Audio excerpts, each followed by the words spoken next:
For a limited time, you can get 6 months of unlimited local news access for only $2 at duluthnewstribune.news/deal. We're honoring World Press Freedom Day, and along with this deal, we're giving you free access to our news website for 24 hours on May 3rd, so you can experience the critical role local news plays in keeping you informed. If you'd like to stay connected to your community with unlimited access every day, subscribe now to get 6 months of local news for only $2. Visit duluthnewstribune.news/deal now before this deal ends on May 5th. That's duluthnewstribune.news/deal.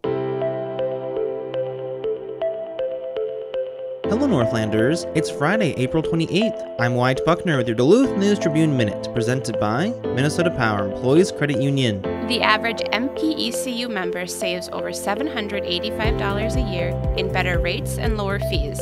And with MPECU, every ATM is your ATM. With their free checking program, you get ATM fee reimbursements at any ATM anywhere in the U.S. Check out Minnesota Power Employees Credit Union's services online at mpecu.com or visit their offices in downtown Duluth, Arrowhead Road, or Miller Trunk Highway. It's Friday, and if you're looking for some fun weekend ideas, Duluth News Tribune arts and entertainment reporter Jay Gabler have some options in this week's Best Bets. This week's Best Bets feature events throughout the week in the Northland, but for our little podcast special today, we're going to keep the focus on, as that legendary band from our fellow Foggy City put it, SATURDAY. Hey, we're just talking about things happening tomorrow, Saturday, in the Northland. It is Independent Bookstore Day, so it's a great day to support our independent bookstores and celebrate everything they contribute to our literary scene. There are events happening and author appearances at both Zenith Bookstore and the bookstore at Fitger's here in Duluth, and also at other independent bookstores across the Northland, including at Drury Lane Books up in Grand Marais. And if you want to learn more about that lakeside cottage bookstore, watch for our Northlandia feature. We learned all about that very unique, extremely cute bookstore. That's going to be in the News Tribune tomorrow, Saturday. Also tomorrow, a Stoned and Grass party at Bent Paddle. Bent Paddle has been booming with legal psychoactive substances and not just alcohol. Even though full marijuana legalization is still moving through the Minnesota legislature, Bent Paddle has been able to offer beverages and gummies that will, let's put it frankly, get you high. As a matter of fact, they're partnering with Cheech and Chong, the most famous stoners in all of American pop culture, perhaps, to offer a new line of beverages. And they're celebrating springtime. You know, just springtime and all reasons to feel high on life tomorrow at a Stoned and Grass party featuring live music from High and Rising and Good Morning Bedlam. Then also tomorrow night at the Duluth Flame, well, it's springtime. That means it's drag time. It's often drag time at the Flame. And the theme of tomorrow's show is Pop Goes Punk. What does that mean? Well, you can hit the Flame and see what the entertainers have for you. That's tomorrow night, Saturday at the Duluth Flame.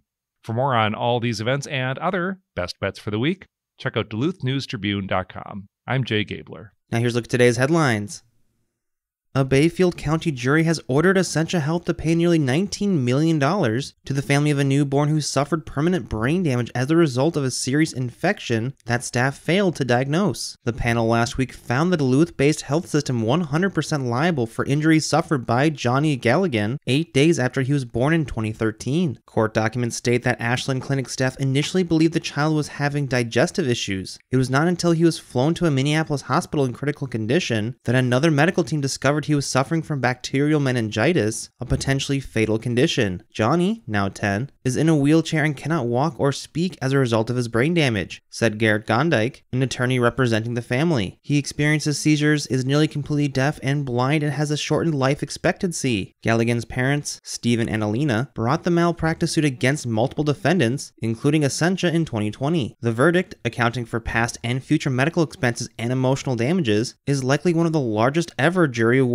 in northwestern Wisconsin. Essentia did not discuss the details of the case, but a spokesman indicated further litigation is possible. Sizable jury verdicts are often reduced in post-trial motions or appeals. A statement from Essentia said the healthcare system stands behind the care it provided in 2013. Johnny was born at Ashland's Memorial Medical Center on February 20th, 2013. It wasn't immediately known, but Gondike said he apparently was exposed to Group B streptococcal bacteria at some point during his stay. An infection of the membranes around the brain and spinal cord, bacterial meningitis, can be particularly serious in newborns with undeveloped immune systems. Johnny remained hospitalized for several days to a low heart rate and decreasing weight, but was discharged to the family's rural Ashland home February 24th, and he continued to struggle. Several days later, when an Essentia Pediatric Intensive Care Unit flight team arrived via helicopter to fly him to Duluth, they found the baby in near respiratory failure, so they arranged to have him flown to Children's Minnesota in Minneapolis due to surgical capabilities. It was there that the doctors had an immediate concern of meningitis and quickly diagnosed the condition, but not before Johnny suffered lifelong brain damage.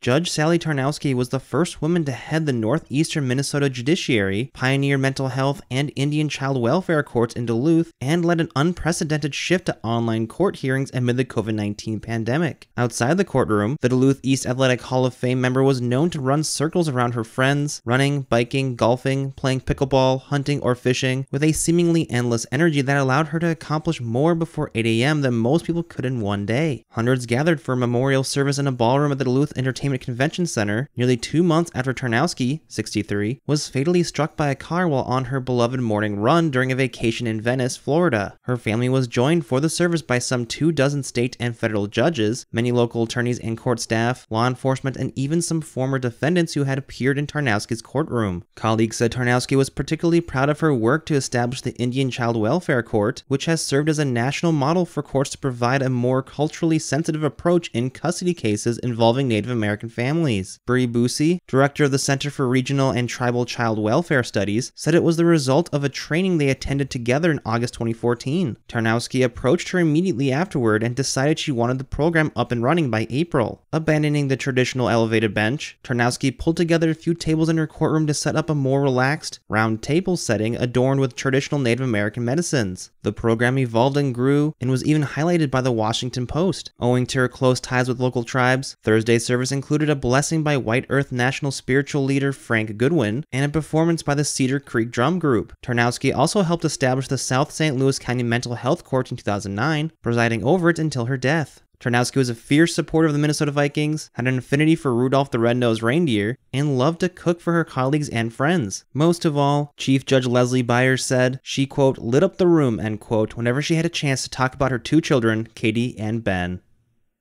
Now here's a look at your forecast, brought to you by the News Tribune's Northlandia podcast. Duluth weather forecast for today. Rain likely with temperatures only around 40 degrees. Northeast winds around 10 to 20 and gusty at times. Tonight, rain may begin to mix with a little bit of snow overnight. Low temperature around 32. Scattered areas of rain and snow on Saturday turning into all rain and also turning more showery with a high temperature around 45 degrees. More rain and snow showers likely on Sunday with a high only in the low 40s. I'm Storm Tracker meteorologist John Wheeler. Thank you to the Northlandia podcast for their support. The weekly podcast explores curious and unique stories here in the Northland. In this week's episode, Jay Gabler takes us inside a Lake Superior beachside cottage bookstore that's more than just a pretty space. You can find that episode Saturday at duluthnewstribune.news or wherever you also get this podcast.